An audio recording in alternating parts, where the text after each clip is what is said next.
Hello friends, I am Nilesh from Haridwar. हम 3 भाई हैं। पिताजी किराने की दुकान चलाते थे, माँ घर संभालती थी। हमारी कोई बहन नहीं है। माँ पिताजी की कभी बनती नहीं थी। घर में आए दिन झगड़ा होता रहता था, जिसका प्रभाव हम तीनों भाइयों की परवरिश पर पड़ा।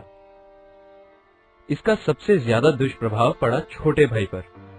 माँ पिता के झगड़े से वो बहुत दुखी होता था। वो उनको समझाता भी था, लेकिन उसकी इन बातों से जब घर की कलह कम नहीं हुई तो वह गलत लोगों के संपर्क में आ गया। माँ और पिताजी ने उस पर कोई खास ध्यान नहीं दिया, जिस वजह से वो कुछ गलत बातों का लती हो गया। नशा चोरी आदि करने लगा था। कभी कभी तो मारपीट भी कराता था। एक दिन छोटे भाई को पकड़ने के लिए पुलिस आई। इस बात से हम लोगों को अपनी बेइज्जती महसूस हुई। मोहल्ले में हमारी बदनामी हो गई थी, जिसका परिणाम ये हुआ कि पिताजी शाम को घर नहीं आए। मुझसे छोटा भाई भी अपने कमरे से बाहर नहीं निकला। मैं सबसे बड़ा हूँ, मैं भी बहुत शर्मिंदा था, लेकिन माँ के बहुत करीब था। माँ के दर्द को बखूबी समझता था, इसीलिए जता नहीं रहा था। यही कोई 5 बजे होंगे, माँ मुझसे बाजार जाने की बोलकर चली गई। 7 बज गए, लेकिन वो नहीं आई। मैंने सोचा कि चलो एक बार बाहर देख लेता हूँ, शायद पार्क में किसी के पास बैठ गई हूँ। मैं उनको देखने के लिए बाहर निकला तो मैं एकदम हक्का बक्का रह गया। माँ सीढ़ियों के पास नीचे बेहोश पड़ी हुई थी। उनके मुंह से झाग निकल रहा था। एक बार तो मुझे लगा कि माँ शायद पैर फिसलने से गिरी होगी या फिर उनको चक्कर आया होगा। मैंने अपने भाई को आवाज लगाई तो वो दौड़ कर आया। माँ के मुंह से निकले झाग को देखकर उसने माँ की बेइज्जती के डर से जहरीला पदार्थ खाने का अंदेशा लगाया। मैं जल्दी से गाड़ी निकाल कर लाया। तब तक भाई ने पिताजी को फोन कर माँ की जानकारी दे दी। जब तक हम अस्पताल गए, पिताजी हमसे पहले ही वहां पहुंच गए थे। हमने आपातकालीन एंट्री पास लिया। माँ को भर्ती कर लिया गया। हम लोग बहुत परेशान थे। तभी नर्स बाहर आई और बताया कि माँ को शायद किसी जहरीले कीड़े ने काट लिया है या फिर कोई जहरीला पदार्थ खा लिया है। अब उनका बचना नामुमकिन है।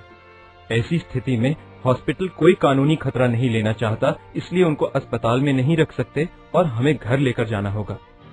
ये सुनकर भाई तो मुझसे लिपटकर जोर से रोने लगा। मैंने मुश्किल से उसको संभाला। डॉक्टर ने माँ को हॉस्पिटल से छुट्टी दे दी। हम दुखी मन से माँ को लेकर घर की तरफ चल दिए। रास्ते में पिताजी ने माँ की नब्ज टटोली तो मृत पाया। पिताजी का मानना था कि जहरीले कीट से मृत देह को गंगा में विसर्जित करना चाहिए। अंतिम संस्कार से उनके जहरीले विषाणु वातावरण में फैलकर दूषित करते हैं। फिर हम लोग पुलिस की नजरों में भी नहीं आना चाहते थे, इसीलिए हमने अंधेरे का फायदा उठाकर माँ को घाट से दूर ले जाकर गंगा में विसर्जित कर दिया। हम घर नहीं गए। किसी को भी माँ के बारे में कुछ ना बताएं, ऐसा निर्णय लिया और हम लोग सीधा कुछ दिन के लिए अपने गांव लौट आए। वहां दादी को सब कुछ बता दिया। दादी ने भी हमें इस बारे में किसी से भी कोई जिक्र ना करने की सलाह दी। पूरा परिवार गमलीन माहौल में जी रहा था। धीरे धीरे करके ऐसे ही 15 दिन बीत गए और 15 दिन बाद अचानक छोटे भाई, जो इस वक्त जेल में था, उसके पुराने मित्र का फोन आया और उसने माँ के दिल्ली के अस्पताल में आईसीयू में भर्ती होने की सूचना दी। छोटे भाई का चाल चलन ठीक ना होने की वजह से हमने उस फोन कॉल पर यकीन नहीं किया और कभी यहां दोबारा फोन करने की चेतावनी भी दी। हमें डर लग रहा था कि कहीं किसी ने हमें ऐसा करते देख ना लिया हो या फिर हमें फंसाने की कोई जालसाजी ना हो। लेकिन दादी ने किसी दूर के रिश्तेदार से इस बारे में बात की। वो लोग दिल्ली में ही रहते थे। उन्होंने अगले दिन सुबह बताई गई जानकारी के अनुसार पता किया। उन्होंने भी माँ के जिंदा होने की बात की पुष्टि की। फिर हम लोग अगली सुबह दिल्ली के लिए रवाना हो गए। जब हमने माँ को जिंदा पाया तो हमें अपनी आंखों पर विश्वास नहीं हुआ, लेकिन वो एक अकल्पनीय सत्य था। भाई के दोस्त ने हमें उन 4 लोगों से मिलवाया जो माँ को यहां लाए थे। वो चारों लोग सपेरे थे। उन्होंने हमें माँ को उस वक्त गंगा में विसर्जित करते देख लिया था, जब वो अंधेरी रात में किसी नई प्रजाति के सांप को खोजने के लिए गंगा तट के जंगलों का भ्रमण कर रहे थे। माँ से पहले भी वो कई लोगों की जान बचा चुके थे। भाई का मित्र भी उस हॉस्पिटल में इंटर्नशिप के तौर पर कार्यरत था। वो घर पर बहुत बार आया था, इसीलिए माँ को पहचानता था। लावारिस मरीज होने के वास्ते ही उसने हमसे संपर्क किया। हम लोगों ने भाई के उस मित्र और उन सपेरों का धन्यवाद किया, उनको घर आने के लिए भी आमंत्रित किया। हमें वो खुशी मिल गई थी जिसकी हम आस भी नहीं कर सकते थे। माँ कुछ दिन बाद फिर ठीक होकर वापस घर आ गई थी। छोटा भाई भी जमानत पर जेल से बाहर आ गया था। उसके बाद भाई ने गलत संगति को छोड़ दिया था। अब वो भी पिताजी के साथ किराने की दुकान को संभालने लगा, जिससे हमारे घर की खोई खुशियां वापस लौट आईं और अब घर में कलह भी खत्म हो गई थी।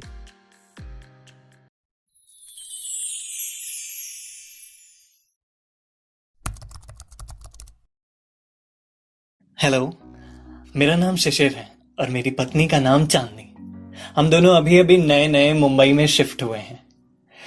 एक्चुअली हमारी ना लव मैरिज हुई थी। मैं चांदनी को बहुत प्यार करता था।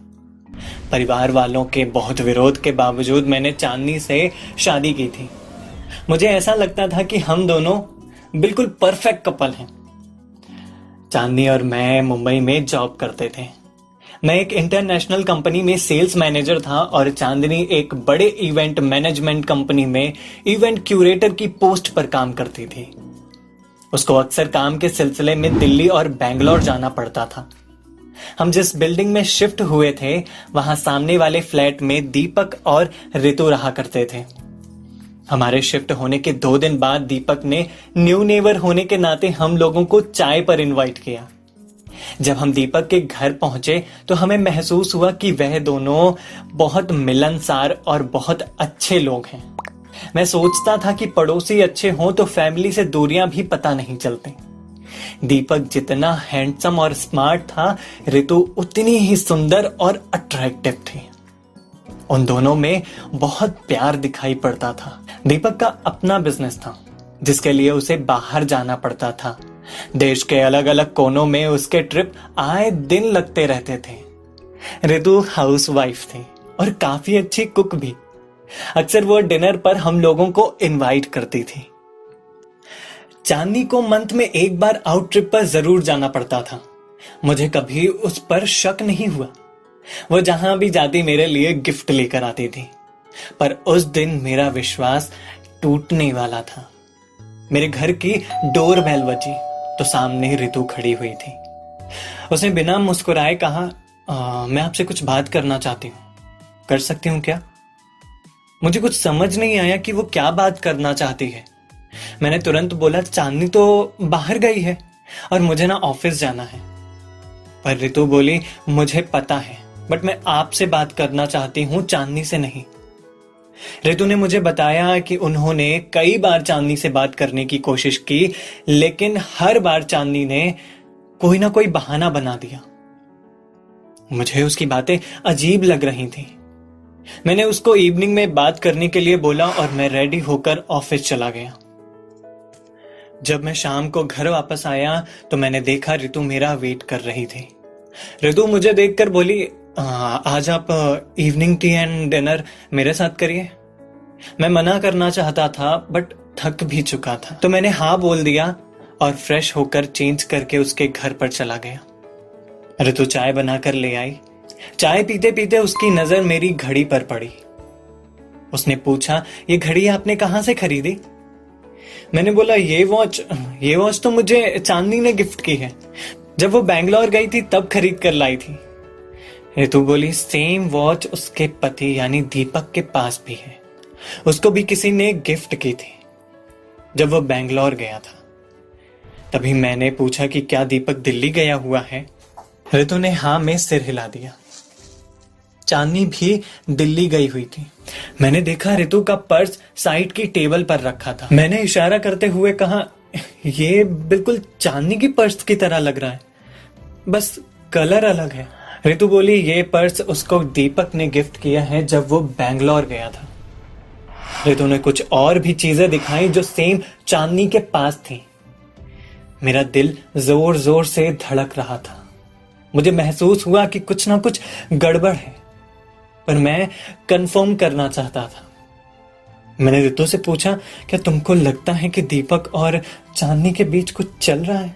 ऋतु ने गुस्से से कहा कि अब आपको और कितने सबूत चाहिए? जब भी दीपक दिल्ली या बेंगलोर जाता है उसी टाइम चांदनी भी जाती है। मुझे बहुत गुस्सा आ रहा था और काफी दुखी भी था। तभी ऋतु ने खाना डाइनिंग टेबल पर लगा दिया। मैं मना करना चाहता था लेकिन ऋतु का मन रखने के लिए मैंने डिनर कर लिया। मेरा मूड अभी भी खराब था। मैं अपने फ्लैट में वापस जाना चाहता था, पर तभी ऋतु ड्रिंक ले आई।